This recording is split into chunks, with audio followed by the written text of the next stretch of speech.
আজকে আমাদের নাজিরহাট বাজারে সালমন ইলেকট্রনিক্স এন্ড আইসিটি সেবা কেন্দ্র আজকে আমরা উদ্বোধন করলাম।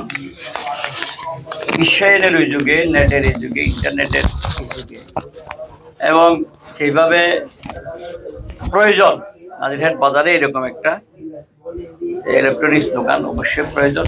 যে সিসিটিভি আছে তাদের কাছে, অনলাইনে যে সুযোগ সুবিধা আছে, এখন এই আমাদের এই জোনায়েদ রুবেল যে কাজটা হাতে নিয়েছে, আশা করি এই সেবা মানুষের দ্বার প্রান্তে পৌঁছে যাবে।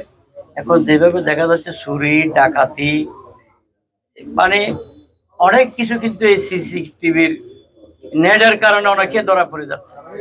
এই যে একটা সচেতনমূলক আমাদের জনগণ যে একটু সচেতনভাবে এগিয়ে যাবে, এটা অপরিহার্য। আজকে এটা আমাদের গ্রাম অঞ্চলের দ্বার প্রান্তে নিয়ে আসার জন্য রুবেলকে ধন্যবাদ জানাই।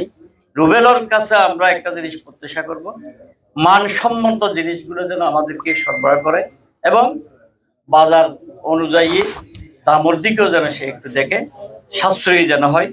আমরা ইনশাল্লাহ এর মাধ্যমে আমরা অনেক দূর এগিয়ে যাব। আমার পাশে নাজিরের বাজার ব্যবসায়ী সমিতি